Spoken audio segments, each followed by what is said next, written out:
حکومت، نظام اور کابینہ میں بیٹھے ہوئے لوگوں کے ٹرمپ کے معاملے میں الگ الگ راستے۔ السلام علیکم ناظرین، میں ہوں آپ کا ہوسٹ امجد گل اور آپ دیکھ رہے ہیں آپ کا اپنا پلیٹ فارم HRTV۔ جو پہلی اور بڑی ڈیولپمنٹ ہے وہ یقیناً اس وقت جو پوری دنیا کی ڈائنامکس چینج ہو گئی ہے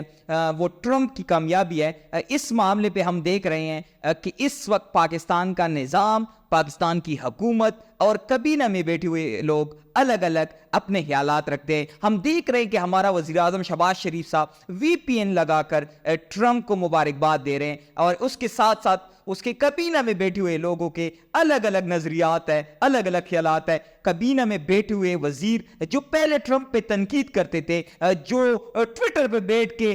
ٹرمپ کو پاکستان کے لیے اور امریکہ کے لیے خطرہ قرار دے رہے تھے، اب ہم دیکھ رہے ہیں کہ ان وزراء کو اب وہی ٹویٹ ڈیلیٹ کرنے پڑ رہے ہیں۔ لیکن یہ جیسے کہ پڑھے لکھے بھی نہیں ہے اور کوشش بھی نہیں کرتے، اب ان کو یہ پتہ ہونا چاہیے کہ یہ سوشل میڈیا کا دور ہے، آپ کے ٹویٹ ڈیلیٹ کرنے کا کوئی فائدہ نہیں ہے۔ اس کے ساتھ ساتھ ہم دیکھ رہے ہیں کہ اس وقت ملک کے سب سے بڑے بڑے جو لوگ ہیں، اس نظام کے فیسیلیٹیٹر جو ہیں، وہ اس وقت اپنے ملک کو چھوڑ کے باہر اکٹھا ہو رہے ہیں۔ یہ بڑی عجیب اور سنگین بات بھی آپ کہہ سکتے ہیں کہ جب بھی کوئی اس طرح ہمارے ملک کے بڑے اپنے ملک کو چھوڑ کے کہیں اور اکٹھا ہوتے ہیں بغیر بتائے، کوئی لندن میں ہے، کوئی دبئی میں ہے، کوئی سوئٹزرلینڈ میں ہے، لیکن ان سب نے اکٹھا ہونا ہے کہیں پہ، اور یقیناً آپ یہ کہہ سکتے ہیں کہ کوئی نہ کوئی کھچڑی اس وقت ضرور پک رہی ہے۔ اس کے ساتھ ساتھ آپ کہہ سکتے ہیں کہ اس وقت نظام کی پریشانی، حالانکہ ٹرمپ کے اپنے مسئلے مسائل ہوں گے، امریکہ کے اپنے مسئلے مسائل ہوں گے، لیکن اس وقت پاکستان کا نظام بالکل آپ کہہ سکتے ہیں کہ وہ عمران خان صاحب کی کامیابی سے اتنا پریشان نہیں ہوا تھا جو اس وقت ٹرمپ کی کامیابی پہ پریشان ہے، اور وہ ان کو سمجھ نہیں آ رہی کہ جو آنے والا ٹرمپ جو امریکہ کا کے 47ویں صدر اس وقت منتخب ہوئے، اس کو ہم نے کس طرح ڈیل کرنے ہیں۔ یہ کوئی ضروری نہیں ہے کہ ٹرمپ نے عمران خان صاحب کی رہائی کے حوالے سے کوئی بات کرنی ہے، یہ ایک مفروضہ ہے، لیکن ہم دیکھ رہے ہیں کہ اس وقت پورا نظام پریشان ہے، اور وہ سوچ رہے ہیں کہ اگر تو اس طرح کا کوئی ہمیں کال آئے تو ہم نے اس کو کس طرح ڈیل کرنا ہے۔ اس کے ساتھ ساتھ ہم دیکھ رہے ہیں کہ سرمایہ کاری، تعلیم اور ترقی، یہ ایسی چیزیں ہیں جو 26ویں آئینی ترمیم کے بعد آپ بھول جائے کہ اس ملک میں ہوں گے، آپ یہ بھول جائے کہ اس ملک کے نوجوان پڑھے لکھے لوگ اس ملک میں رہیں گے۔ جیسے ہم دیکھ رہے ہیں جس طرح لوگ پاسپورٹس کے لیے اپلائی کر رہے ہیں اور وہ اس ملک سے بھاگنے کی کوشش کر رہے ہیں، تو جو ایک آخری وہ آپ کہہ سکتے تبوت میں جو ایک کیل ہے، وہ آپ نے جب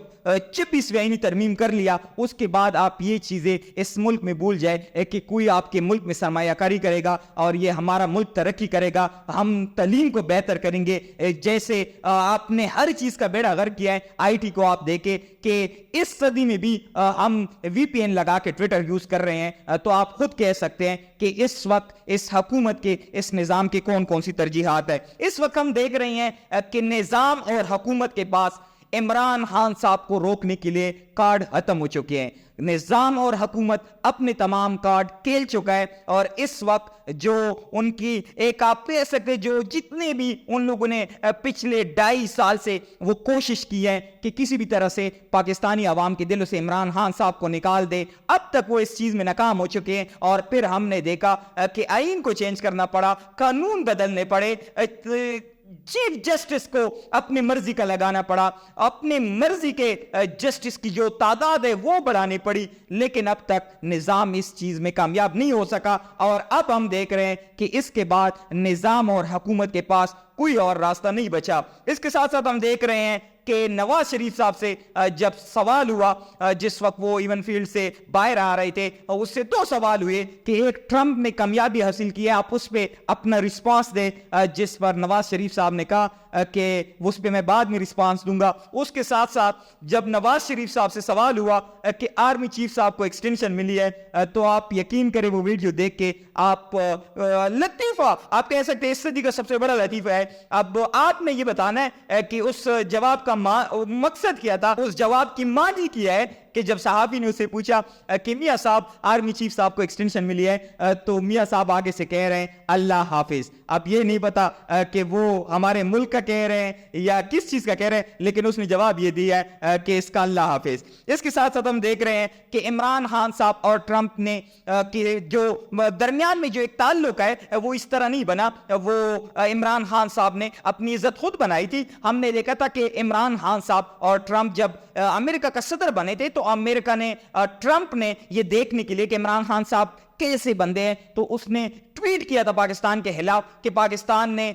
ہم سے ایڈ لے کے ہمارے ساتھ تعاون نہیں کیا. پھر ہم نے دیکھا کہ عمران خان صاحب نے ٹویٹر پہ بیٹھ کے جس طرح ٹرمپ کو جواب دیا تھا وہ پوری دنیا نے دیکھا تھا اور ٹرمپ کو بھی پتا چلا کہ اس وقت پاکستان میں کون حکومت کرا. پھر اس کے بعد یہ عمران خان صاحب امریکہ گئے اور وہاں پہ اتنا بڑا جلسہ کیا تھا, اس سے ٹرمپ کو پتا چلا تھا کہ عمران خان صاحب کے ساتھ پاکستانی عوام کڑی ہے. تو اسی وجہ سے جو عزت ہے وہاں پہ وہ اللہ اور عمران خان صاحب کو اپنا جو اس کی ایک آپ کہہ سکتے پرسنلٹی ہے کہ وہ جہاں پہ بھی جاتے ہیں وہاں پہ وہ لوگ ان کو عزت دیتے ہیں. تو عمران خان صاحب نے اگر ٹرمپ کی نظر میں امریکہ کی نظر میں کوئی عزت بنائی ہے تو وہ اس نے اپنے بل بوتے بھی بنائی ہے. اس کے ساتھ ساتھ ہم دیکھ رہے ہیں کہ پاکستان تحریک انصاف کے کارکنان اس وقت پچھلے 1.5 سال سے وہ کوشش کر رہے ہیں. ان کو یہ توقع ہے کہ ہم اگر کوشش کریں تو عمران خان صاحب کو باہر نکال سکتے ہیں, لیکن آفرین ہیں پاکستان تحریک انصاف کے MNAs پہ, سینیٹرز پہ جو اس وقت بیٹھی ہوئی ہیں, جو عمران خان صاحب کے نام پہ ہم پہ یا آپ کہہ سکتے ہیں اس ملک پہ مسلط ہوئے ہیں, جن لوگوں نے عمران خان صاحب کا نام استعمال کر کے وہ الیکشن میں کامیاب ہوئے ہیں. ان کو ہم دیکھ رہے ہیں کہ وہ اس وقت ٹرمپ کے لیے دیکھ رہے ہیں. حالانکہ عمران خان صاحب سمیت پاکستان تحریک انصاف کا کوئی بھی کارکن ٹرمپ کی طرف نہیں دیکھ رہا, بلکہ وہ کہہ رہے ہیں کہ اس نظام کے خاتمے کا اور پاکستان کی ترقی کا واحد حل احتجاج ہے. اب تک کے لیے اتنا ہی, والسلام.